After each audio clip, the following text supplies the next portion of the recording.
We're here with Dr. Anthony Fauci. You were played over the last 12 months by Brad Pitt on SNL, by Kate McKinnon on SNL. I had forgot, I was even in this sketch in 2001 during the anthrax scare. You were played by Chris Kattan. Let's take a quick look.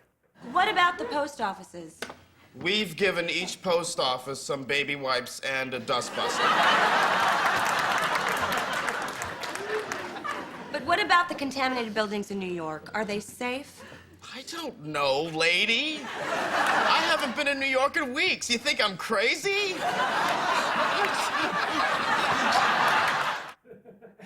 Now, Dr. Fauci, I guess it probably is never good for the rest of us when you are being portrayed on Saturday Night Live. Is that safe? That is true. When I'm on Saturday Night Live, it's not good news for the health of the country. I love Chris Kattan a great deal, but I would imagine, insofar as the people who played you, Brad Pitt was probably the highlight. Yeah, well, he definitely was. He did a really good job, but McKinnon was also spectacular. I mean, she's really amazing. I like them both of them. You grew up in Brooklyn, and your family owned a pharmacy in Brooklyn. Can you tell me a little bit about how early did your parents have you and your siblings working in there? Well, you know, we used to work behind the counter, but my job was mostly delivering prescriptions on my Schwinn bike in the Bensonhurst section of Brooklyn, with my little basket and the prescriptions in there, going from house to house, delivering it, getting a 25-cent or 15-cent tip. See, that's the problem with overregulation. These days, they won't let a 12-year-old bike around drugs. I know your dad went to Columbia University. Is that right? Correct, yes. Do you think that somehow led to your choice to go into infectious diseases?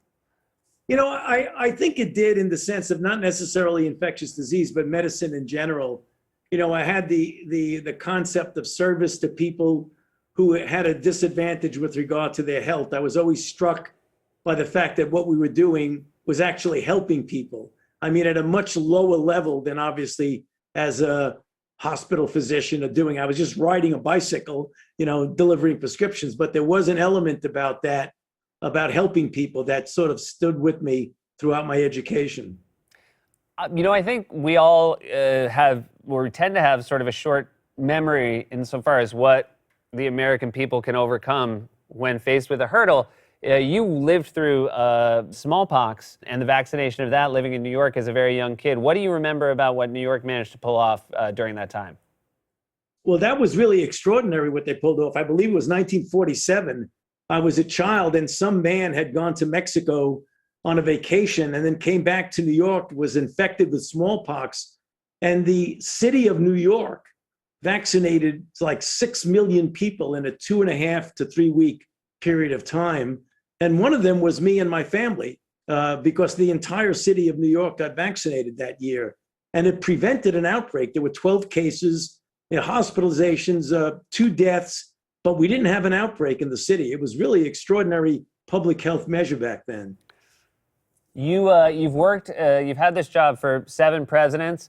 I don't necessarily want to rehash the last 4 years, but was it uniquely different having your job during the last administration than the previous 5, I guess? Yeah, it was, Seth, and it was for a number of reasons, because, you don't need me to tell you that we're really living through a period of extreme divisiveness in our country. And in order to address and attack a deadly pandemic, everybody's got to pull together. And what we saw over the last year was public health issues that were taking on a political connotation, which really just doesn't work. It just does not work. Everybody's got to be on the same page. And when you have wearing a mask or not wearing a mask becomes a political statement, that was not helpful at all. And I think there's any lesson that we learned from this is that we're fighting a common enemy. We've got to do it together because we're all in the same boat, and we can't be pulling against each other. Of course, the decisiveness, I should say the divisiveness, excuse me, that is still as big a problem as it was at the start of this pandemic. And that leads me to ask this next question. Do you feel as though we are any better prepared the next time this happens, be it in 5 years or 10 years or 20? Well, if we essentially acclimate ourselves to the lessons learned, and we don't have a short-lived corporate memory, we will do well. We learned some serious lessons about allowing our local public health infrastructure to attrit, essentially to become much weaker than it was decades ago. We also realize that we've got to be part of the international community, withdrawing out of the international scene. The United States is a global leader and has been a global leader in every major pandemic. A global pandemic requires a global response. So we need to get back into the action and reassume our leadership globally. Last question. COVID fatigue is real. And I know you can't tell us when we're going back to normal, but give us one optimistic thing to leave this interview with. Yeah, the optimistic thing, Seth, is that this is definitely going to end. We need to hang in there a bit longer. The saving grace in all of this, if there's one big success story, is the vaccines. If we get the overwhelming majority of the population vaccinated, we're going to have a very, very different situation than we have now. We're going to start to approach normal, and we will get there. In a normal year, do people ask you about allergies more? I haven't been asked about an allergy in a long time. Because we were talking here that it's almost allergy season, and it feels really quaint now. But I Right. bet 2-3 years ago, that was all anybody was ever calling you about. Well, yeah, sort of. You're right. Interests change depending on the circumstances. Hey, thank you so much for being here. Keep up the important work.